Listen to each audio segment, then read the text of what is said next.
lovers, Bristolian Kiwi here. Today we're off to Whatipu Caves and the Coast of Ghosts, which is the location of New Zealand's worst maritime disaster to date. So yeah, we'll explain more of this as we get in. So, hope you enjoy. Please like and subscribe. I'll see you in a mo.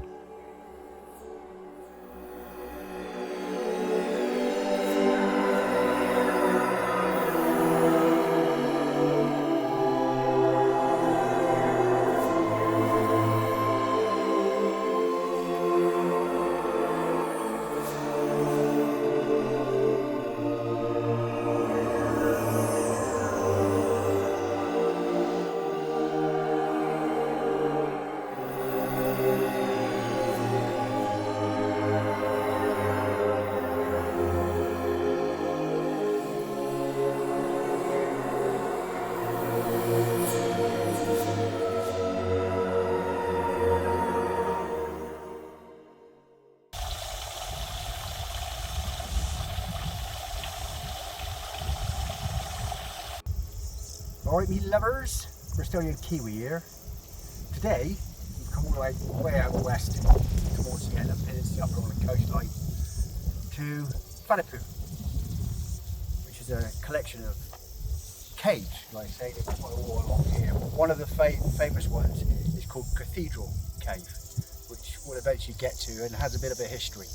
But like I say, the first one we got to is the first one. It's only a small one, doesn't go very far. Yeah.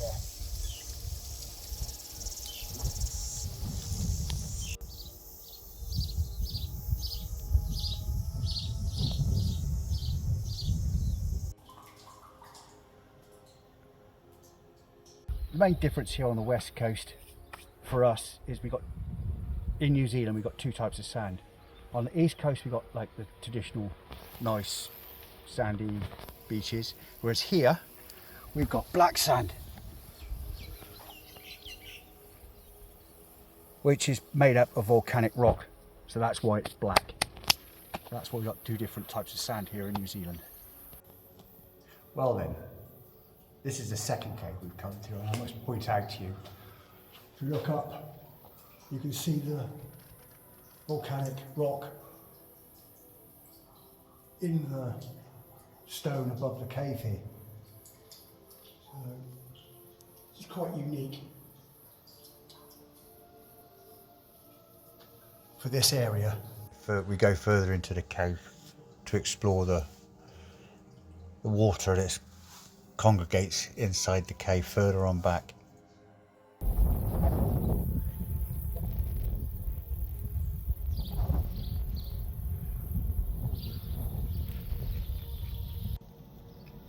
Well, this is Cathedral Cave at Whatipu, famous place for centuries. The main reason because obviously the acoustics in here is absolutely fantastic, but also here in the centre was a stage, a wooden stage. So over time that stage has been covered over by the sand, so it's still buried in here. But there used to be dances, the local settlers from Whatipu and further on down used to come here and have dances in here. The art centre, Charity Art Centre up at Tirangi, they had a reproduction of the dance floor. Whether or not it's still there, I don't know, but yes. And everyone used to come here on the weekends, just enjoy themselves, listening to bands, dancing. This is the late 1800s. But it's reported and rumoured that apparently on an evening you can still hear the music being played. Whether or not, I don't know. Paranormal investigators, Paranormal New Zealand have been here recently. They did a vigil, so I will put the link in the video after this, so you can go over and see their version of their exploration of these caves. But yeah, it's absolutely amazing. Just all this formed out of volcanic billions of years ago. You see it goes right back into the distance. Because I haven't got any lights with me, didn't bring a bloody torch. So we'd have to come here again. Maybe do a night one, I don't know. Could be good. There is a campsite here. But yeah, so this is Cathedral Cave. Okay, so what we see now at Whatipu is basically totally changed from 1863.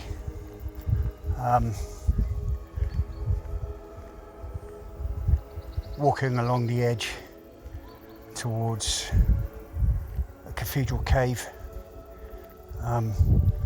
Back in the 1800s, early 1800s, the only way you could get there was at low tide. But now, like I say, 2025 now, most of the sand has reclaimed majority of what used to be underwater. There's certain areas you can see which are all under marsh, but basically this area from the cave outwards was sea. So walking along the edge here, it would have been probably the coastline itself with sand. The cave entrance with a sandy beach, everyone used to pile on in at low tide, and then at high tide they stayed there and obviously waited till the tide departed and all went back home again.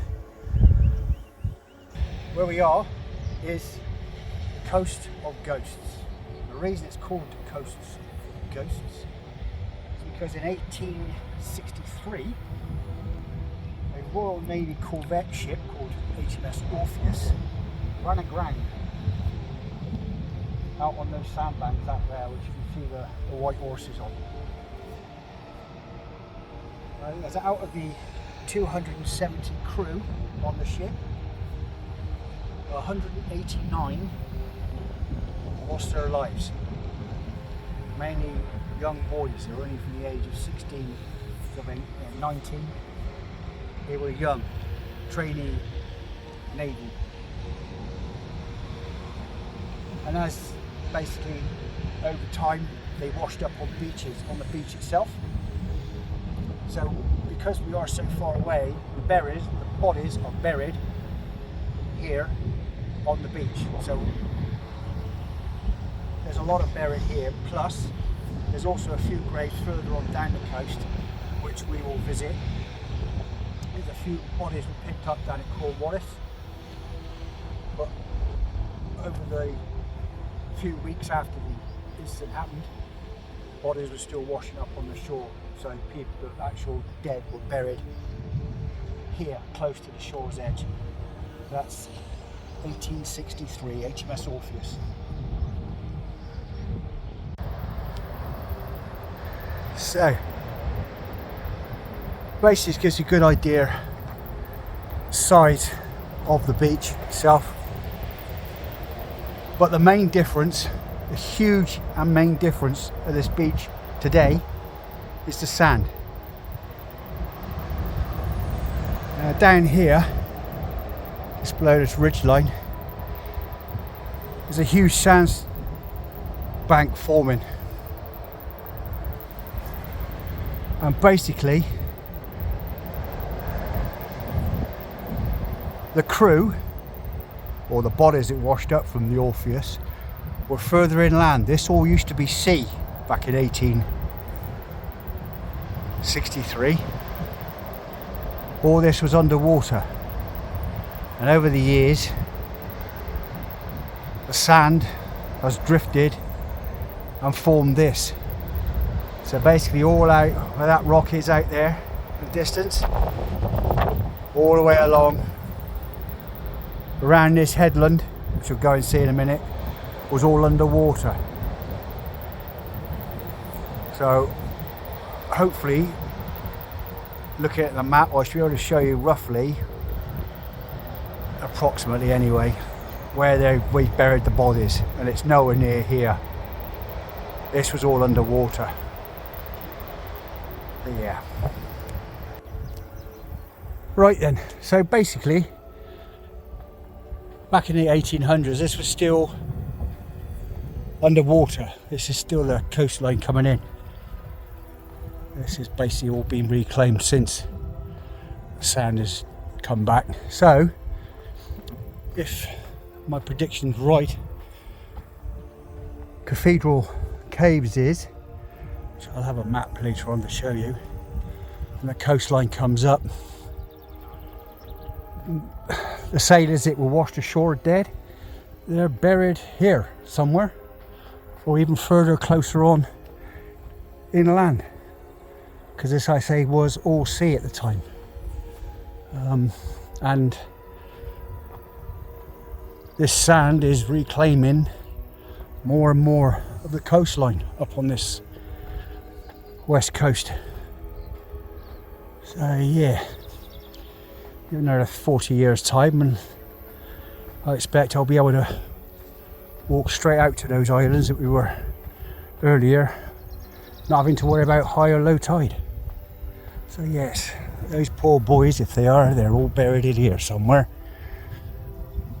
So yeah, if you're walking out at night along these tracks, you never know, you could see the ghostly figure of a sailor.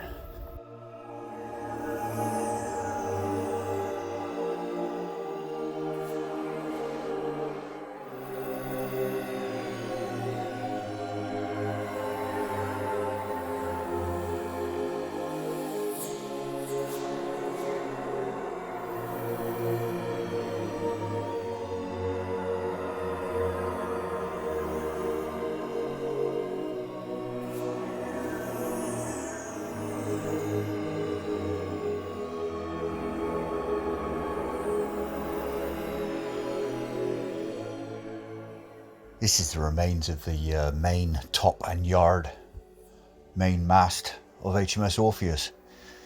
It was salvaged from the wreck, obviously been washed up on shore, and it's on display here at the Whatipu Settlers Museum, which I think is open most weekends.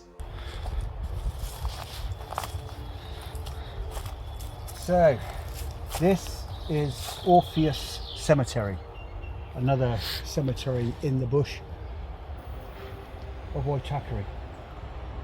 But this one has the three graves of three unidentified sailors that perished on the famous shipwreck HMS Orpheus.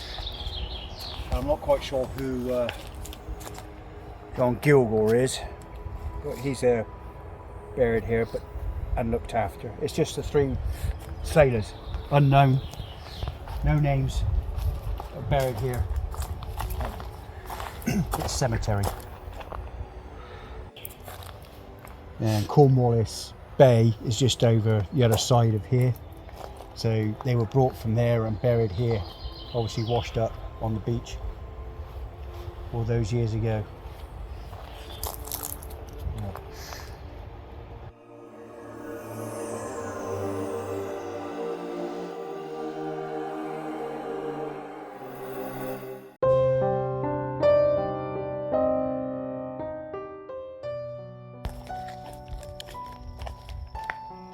Well, this is our final destination.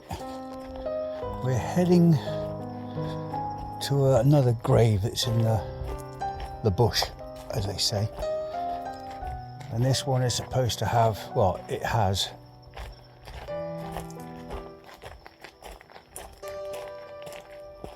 it's the burial site of three sailors that washed up from the Orpheus down at Cornwallis Bay. And they're buried here, so we're heading there now.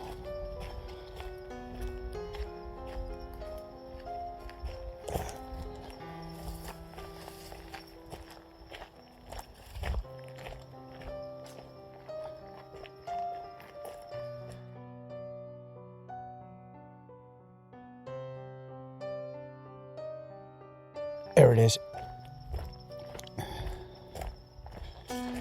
There she blows.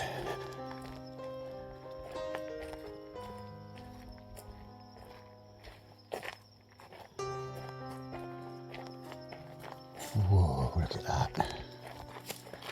Here. So this is it. This is the cemetery. But yeah, that one there is supposed to be the burial site of 3 unknown sailors that died on the Orpheus. Bodies washed up. But yes. So, hello, if you are here, spirits. My name is Ian. Also Non-Taz here.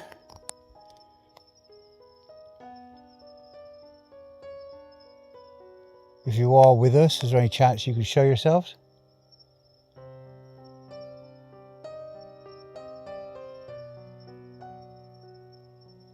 You can see this is... we're in the bush.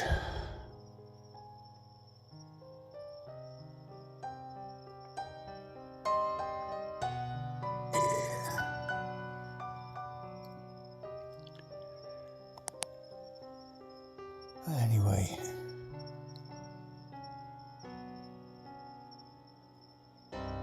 if you are here, can you knock on anything? Whistle?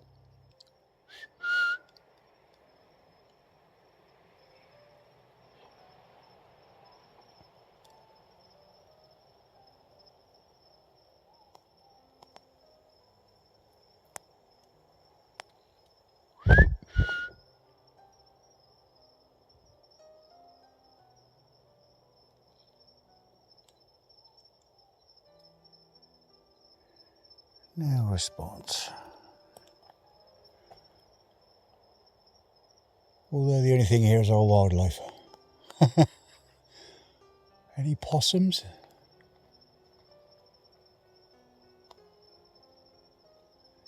Can't see any possums anywhere. Anyway. So yes, very quiet, peaceful night in New Zealand.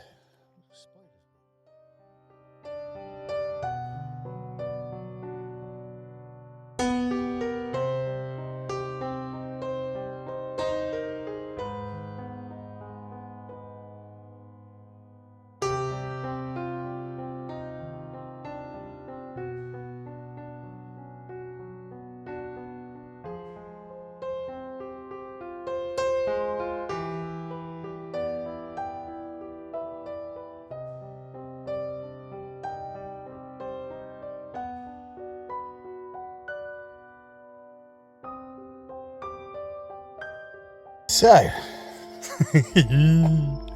so that's it really, that's my investigation for tonight. Quiet, but you know, that's the things they are, I suppose. But, yes, try again somewhere, another location, and we'll go from there. I've got a bug on my neck. A large bug on my neck. Anyway, until next time, cheerio, me babbers.